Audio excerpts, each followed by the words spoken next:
Hi, Emmanuel, I want to talk to you a bit about your Arsenal career. Adebayor! Brilliant! Absolutely brilliant! You could be going to AC Milan then.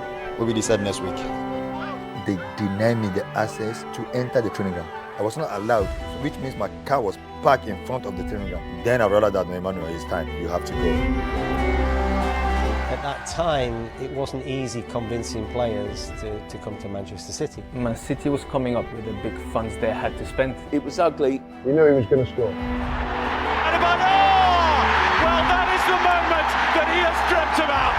An Emmanuel Adebayor goal against Arsenal. And he sets off to celebrate like never before. When I saw him run there, I was like, no, I need to get that guy. Otherwise, he will run into the fans. It was remarkable. The song Attacking My Parents. There is no regret.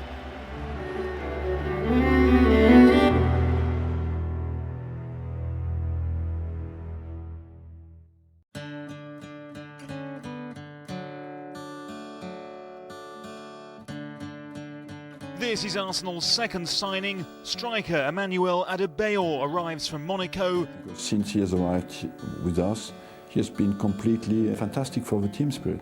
Arsenal was always my team because of my idols who play over here with Cano. The person that gave me a dream to be a footballer, because always when I saw him on TV, I want to play football too.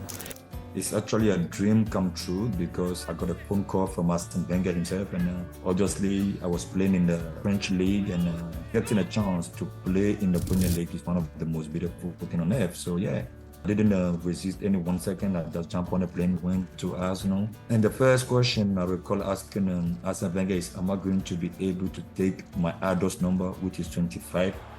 Adebayor gets his debut goal!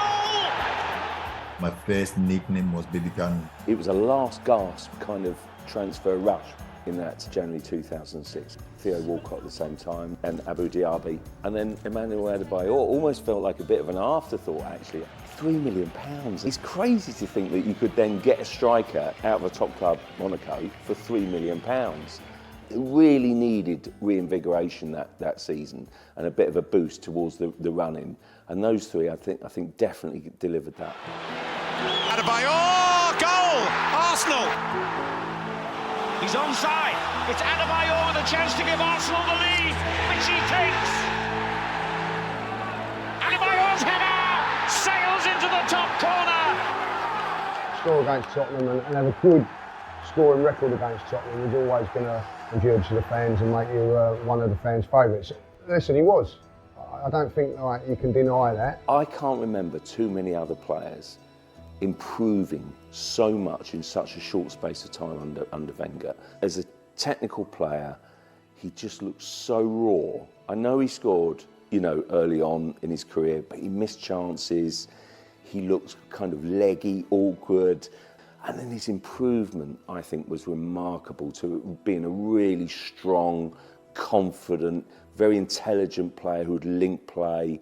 Had a good little relationship with Thierry Henry at that stage. Sort of took over from him, and to be fair to him, to take over from the great man ain't an easy job. Adebayor! Brilliant! Absolutely brilliant! Oh, what a goal by Adebayor! Adebayor has made Tottenham play again. Adebayor, he has done it! And he has scored for a 9th appearance in a row. Adebayor, is this the hat-trick? It is! I was lucky enough to score all those goals, and I was playing some good football. Obviously, I was playing with a teammate that made it possible. Kolo Touré, Cesc Fabregas, Alexander Hleb, Robin at some point. It was a great year for me. When you consider that amount of goals for a top Premier League team, also delivering on the Champions League stage, that puts him really up amongst the top players. He was quite pivotal to us at that sort of stage. He was doing the business for Arsenal at that moment in time. Real Madrid, Barcelona, AC Milan, Inter de Milan, Bayern. All the big clubs around the corners were calling upon. They were calling for my services, but for me, I was in the team of my dream, so I have no reason to leave.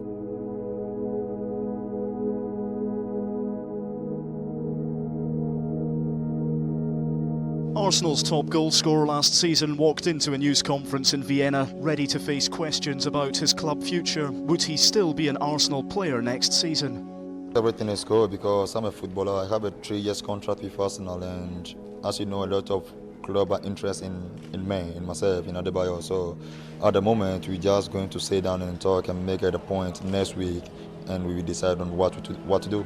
So you are still to have negotiations about your future?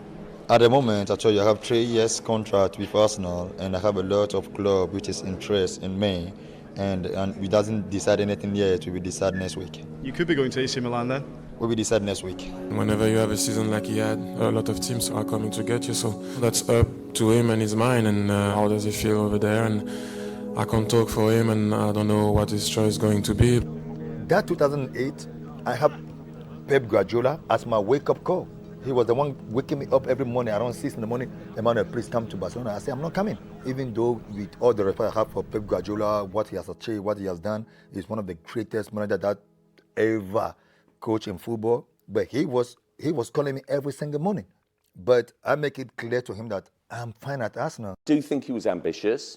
I think that season put him on the radar of Europe's top clubs. And at that time, it was difficult for Arsenal to compete, and be Champions League winners and to win the title. Don't get me wrong, they went close. I think that they were in the ballpark of trying to pay the stadium, they're trying to sort of kind of pay off debt. And what I would say was that I thought that summer he played it and basically made it pretty clear that I thought that he was ready to move.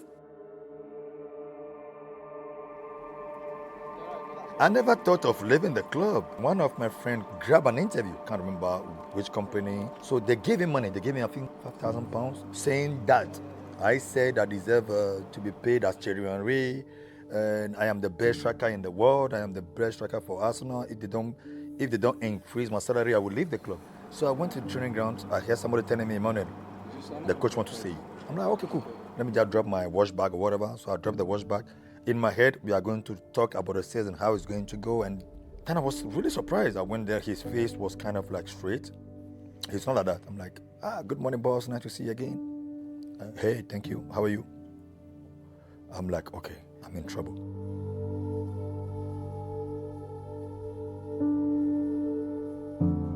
Then he's like, I don't want to keep you. I'm like, you don't want to what? I don't want to keep you. Like, this year, you are not part of the plan. I'm like, which plan? What are you talking about? Why don't you tell me these things? He said, I'll just make my mind, maybe this morning or maybe yesterday. I'm like, what really happened? He said, did you remember the interview? Which interview? Then he's trying to explain to me. I couldn't understand. I was on the holiday. The internet was not even good in my country. So you tell me that I grabbed an interview and took on what? Then one day, my manager brought the newspaper. Are you punishing me for this? Obviously, I got punished for that, and he's all about the money. He wants to leave, So that is where the breakup came from with Arsenal and the fans. There are so many different versions of what happened that summer. Even from Emmanuel Adebayor, he's rewritten and revisited that story. Your agent, they were sometimes saying, we're talking to AC Milan. Do you think that maybe annoyed the Arsenal fans a little bit, that they were talking publicly about your future whilst you were still an Arsenal player? Yeah, but I came out so many times to say I'm good with Arsenal. They know without transfer, they're not going to make any money.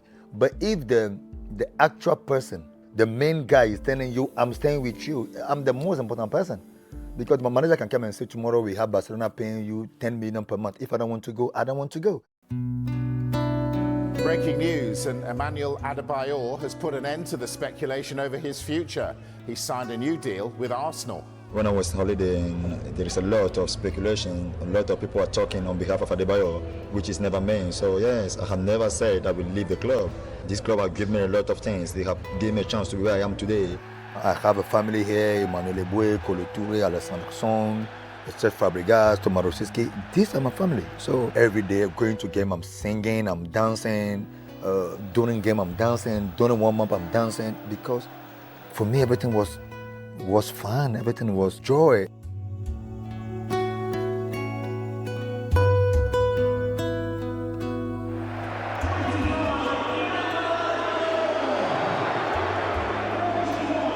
Show that you are ready to fight for your shirt and for your team, and when you strike, you take your chances.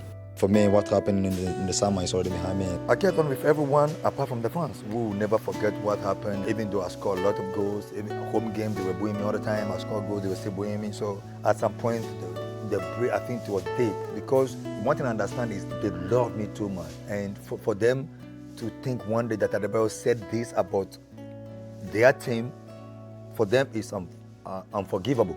I tried to explain myself so many times. I scored goals, they were still booing me, so I'm like, okay, you know what, you have to leave. Do you think he maybe underestimated the effect that would have on the Arsenal fans? Yeah, I think he was quite naive on that. You just felt in the following season the relationship had sort of had faded a bit. Listen, a lot of fans still liked him. He still gave a lot for the team, but it wasn't quite the same after that summer, and it always felt towards the end of that season then something would have to give, and basically he would probably be out through the door. It was crazy for me to just walk in the room and find out that you are going to be sold. He said the fans refused to let go of what happened, of the interview that your friend granted, and I don't have a choice. My hands are tied, so I have nothing to do with this, but unfortunately I can't keep you because it's going to be a problem with the fans.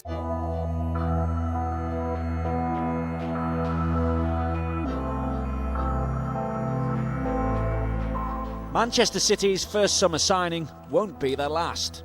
We're still looking to address some of the areas of the team and the squad. We're looking to make sure that the quality that we're able to attract here is on a similar par to the likes of Gareth. Bit high, Rocky, please. Bit high with the scarf. That's it. Brilliant.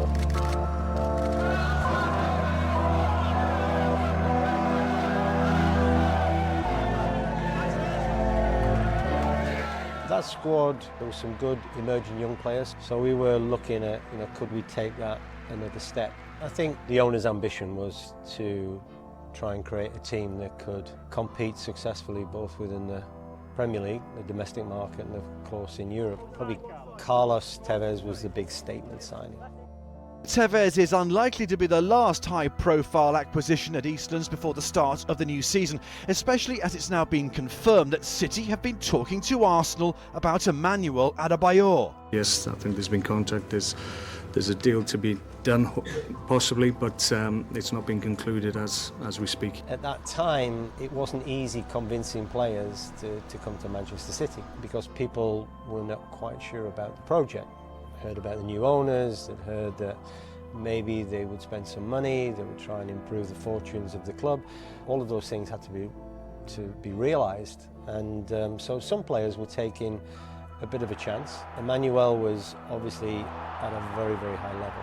We got a sense he was not going to feature in Arsene Wenger's plans. I don't think he was convinced about leaving Arsenal. I think he was really working hard to try and convince Arsene that, really he still had a part to play at the club, but I think Arsene had probably made his decision on him. It was ugly in the same summer, Cola Torre goes. Speaking to a couple of people around the club, it was clear to me that this deal was going to happen. There was no sort of barrier up. They were ready to do business, and basically I think it was just a question of maximising the price, getting the right deal for the player, and then moving on. When Arsene Wenger looked into my eyes and told me that you have to leave, and even if you stay at the club, you will not be in the squad for the league, you will not be in the squad for the cups, you will not be in the squad for the Champions League. So at that moment, there is nothing to fight for anymore. So I'm like, okay. The first opportunity was Man City. My manager was like, let's wait a little bit, maybe AC Milan will come back, or whoever will come. I'm like, my friend, I'm not going to be in the squad. I just want to go quickly to somewhere where I will be in the squad, where I will play. I was still on top of my game, so I just want to go. So the first team that came was Man City, and I jumped on it. I think Wenger took a view that he definitely wanted to keep particular players and fought hard to keep, for example, Fabregas for another year. He definitely persuaded Henry to stay, on occasion when he could have gone. I think he was very much of the view that if a player really wants to go that much and it's really becoming a distraction, then you move on, and you have to be something really, really special to kind of make him fight and go the extra round to kind of try and stay and make him stay. I sleep over it and I pray, obviously. I'm like, okay, let me see what happened. The next day I came to training. They can even tell me, okay, go and train with the youth or whatever. They deny me the access to enter the training ground, the facility. I was not allowed, which means my car was parked in front of the training ground. Then I realized that, Emmanuel, it's time, you have to go. Once we got permission to speak to Emmanuel. I remember driving down to meet him. It was one evening in North London. He didn't want the meeting till about 10 p.m. at night at his apartment. I hadn't had anything to eat driving down from Manchester, so I stopped at a motorway service station, had some food. So I get to his apartment and his girlfriend at the time kind of opens the door, said, "Oh yeah, Emmanuel's expecting you, come on in." So go in. He said, "Oh, but he's just having a little nap at the moment. Hope you don't mind waiting." Yeah, fine, I'm trying to convince him to come to Manchester City, you know. Anyway, 1 hour passed, 2 hours passed, 3 hours passed. About 2 in the morning, he finally woke up. So she'd cooked some food, so I'd obviously already eaten, but I didn't want to upset or disappoint them by not having the food. So I was kind of struggling with this meal, kind of getting the sense Emmanuel didn't really want to leave Arsenal. And this is like 2:30, 3 in the morning. I'm thinking, oh my God, this is going to take some convincing. In the end, he decided to join. He failed to win a trophy in his 3 years with Arsenal. Now Adebayor has joined a club which is spending on an unprecedented scale to try and break the monopoly of the league's top four. Today I'm very happy to move to Man City. Now the most important thing is what are we going to achieve, what are we going to do. We have to fight for the club, we have to fight for the team. And as we can see, the fans got to believe in us that we can bring them something. We lost two good players and two great players, but we have both Van Malen to replace Colo and we have Eduardo back. We have players who develop very well and who are very young, like Bentner, Vela, Walcott, who are strikers. So I don't feel that we are short. Man City was coming up with the big funds they had to spend. You know, I think that was more the case, and they were looking at players who were probably running out of contract. And Arsenal was very popular for them. You know, you can see it also in later on with Georg Clichy, Sanya, Nasri. They all got them from Arsenal. So I think it was more that not because where Arsenal was going, it was more where City wanted to go, and those players were tempted to follow that project. I don't know that Kolo Touré has faced such kind of, sort of bad blood since. I mean, Nasri has perhaps, but I don't know that Touré has, for example. He was a member of the Invincibles, of course, so slightly different. I think it was different with Adebayor. Everything, the whole noise around it, it was like almost the perfect storm. It looked like for me that he was anchoring for more money, couldn't get it at Arsenal, so he went to Man City. That's how it seemed. See loads of things have come out since and different stories and whatever, but it looked like it was sort of him pushing for the move, which is, we now know that it's not the truth. Of course, City weren't the team that they were going to be. They were sort of at the beginning of it. It was intriguing for a lot of people to see that we were investing. Bearing in mind there hadn't been an awful lot of investment in the club for many, many years beforehand. So we were cramming probably 10 years into one summer. So our fans were a little bit probably sceptical, but once they started realising that we were bringing players of this quality in, then I think they began to believe that something special could be achieved at Manchester City.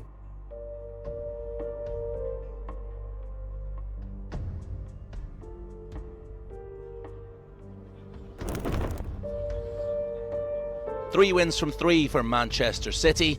Now they must show their credentials against the Big Four. Two men in particular will be champing at the bit, having swapped red for sky blue.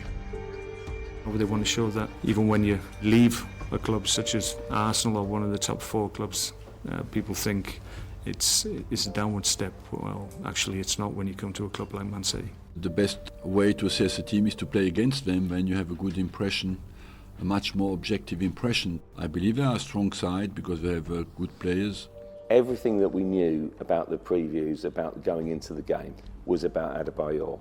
It was staggering. It was very early on in the season, but I don't remember us speaking as players or Arsene talking about it. It was more, probably from the outside, there was more a story there. You knew he was going to score.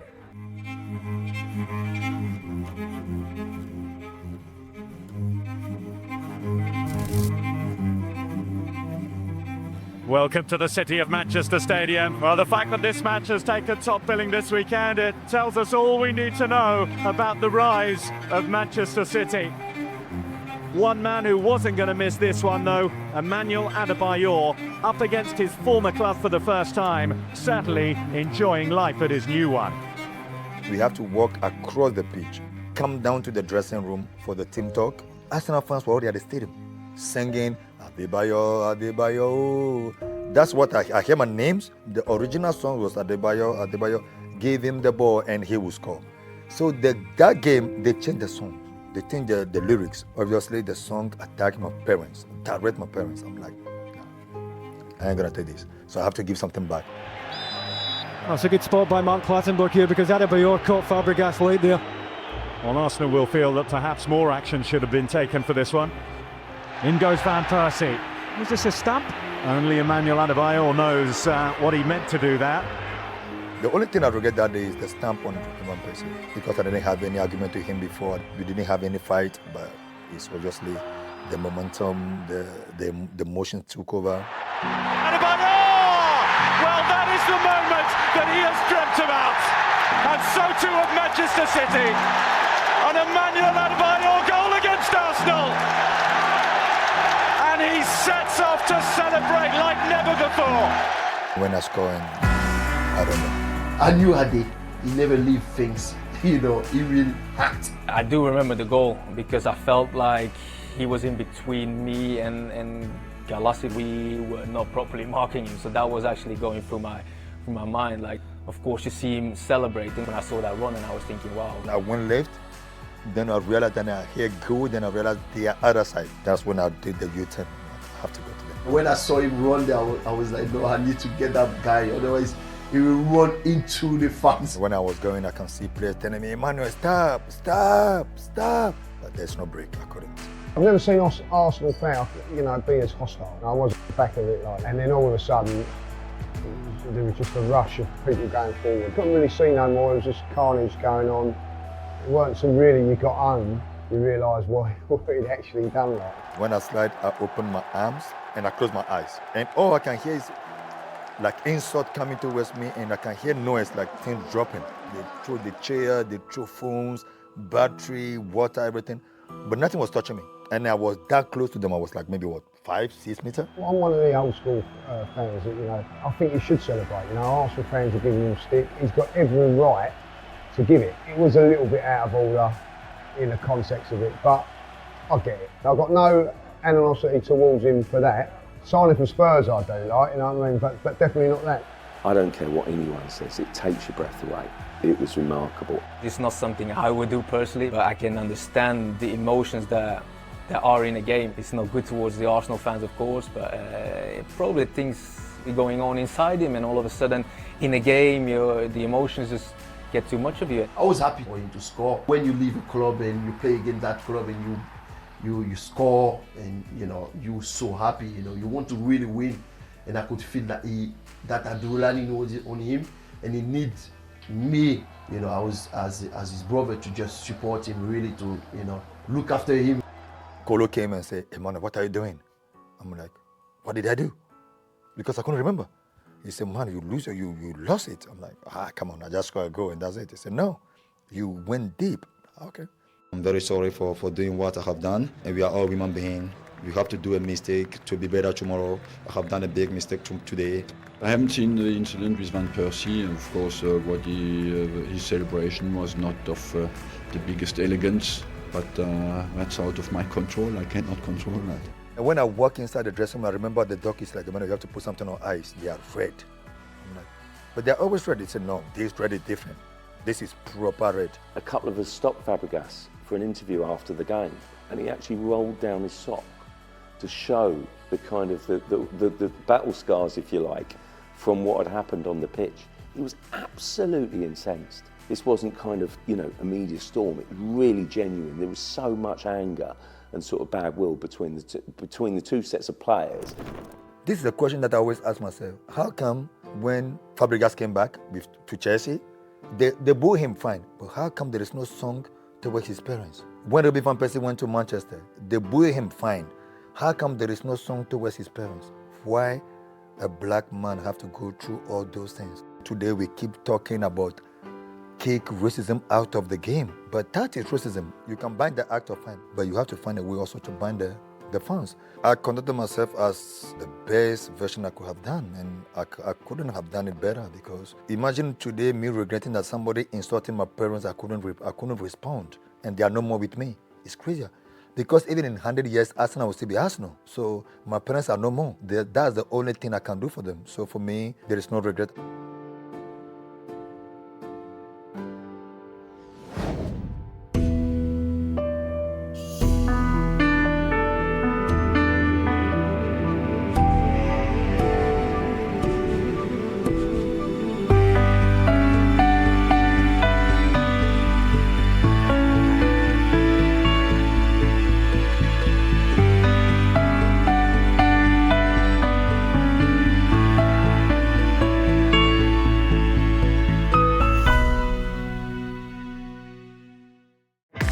Sky Mobile sponsors the transfer window on Sky Sports News.